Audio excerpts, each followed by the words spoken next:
नमस्कार. श्री स्वामी समर्थ. ह्या 10 व्यक्तीच्या चुकूनही पाया पडू नका, नाहीतर संपूर्ण आयुष्य होईल बरबाद.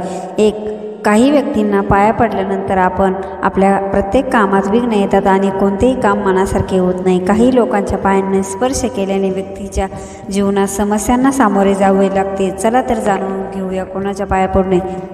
प्राचीन काळापासून विद्वान आणि वडीलधाऱ्या मंडळीच्या पाया पडण्याची प्रथा सुरू आहे. या प्रथेकडे मान सन्मान देण्याच्या दृष्टीने पाहिले जाते. हे तर सर्वांनाच माहीत आहे की वडीलधाऱ्या मंडळींना पाया पडावे हे आपल्याला सांगितले जाते आहे.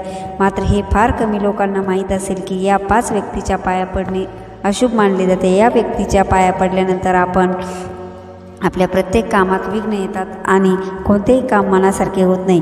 काही लोकांच्या पायांना स्पर्श केल्याने व्यक्तीला जीवनात समस्यांना सामोरे जावे लागते. चला तर याविषयी या व्हिडिओमध्ये जाणून घेऊया. पूजा करणाऱ्या व्यक्तीच्या पाया पडणे. एखादी व्यक्ती पूजा करत असेल तर त्या व्यक्तीच्या पायांना स्पर्श करू नये, अन्यथा पूजेत अडथळे निर्माण होऊ शकतात. त्याचबरोबर मंदिरात कोणाच्याही पाया पडणे योग्य मानले जात नाही, कारण मंदिर हे देवाचे स्थान आहे आणि येथे पाया पडल्यास मंदिराचे पावित्र्य भंग होऊ शकते. कुमारी मुलीच्या कधीच पाया पडून लावू नये. हिंदू धर्मात मुलींना देवीचे रूप मानले जाते. कुमारी मुली हे देवीचे रूप मानले जाते, त्यामुळे त्यांच्याकडून पाया पडून घेऊ नये असे शास्त्र सांगते. कुमारी मुलींना पायांना स्पर्श केल्याने माणूस पापाचा भागीदार बनू शकतो. हिंदू मान्यतेनुसार मामा आणि मामीने यांच्या भाचा किंवा भाचीला त्यांच्या पायांना स्पर्श करू देऊ नये.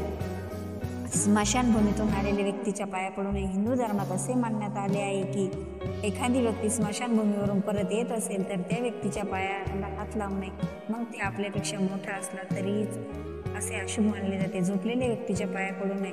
झोपलेल्या व्यक्तीच्या पायांना स्पर्श करू नये. झोपलेल्या व्यक्तीच्या पाया पडू नये, कारण झोपलेली व्यक्ती मृत दिसते आणि आपण मृत व्यक्तीच्या पाया पडतो. शत्रूला कधीच करू नका नमस्कार. आपल्या शत्रूला कधीच नमस्कार करू नये, कारण त्यांच्या मनात काही द्वेष असतो. आपण चांगले होऊ नये अशी भावना त्यांच्या मनात असते, त्यामुळे त्यांच्या पाया पडल्याने आपल्या मनात नकारात्मक ऊर्जा येते. म्हणून शत्रूला कधीच नमस्कार करू नये. साधू संन्यासीच्या पाया पडून घेऊ नये. साधू संन्यासी यांच्या आपण पाया पडावे, पण त्यांना कधीच आपल्या पाया पडू देऊ नये, कारण ते फक्त त्यांच्या गुरुच्या पाया पडतात. जावयाने सासऱ्याच्या पाया पडू नये. जावयाने सासऱ्याच्या पाया पडू नये असे म्हणतात, कारण पौराणिक कथेत शिवशंकराने आपले सासरे दक्ष यांची हत्या केली होती. भाच्याने मामाच्या पाया पडू नये. भाच्याने मामाच्या पाया पडू नये हे कृष्ण कथेवरून सांगितले जाते, कारण कृष्णाने कंस मामाचा वध केला. जेवताना पाया पडू नये.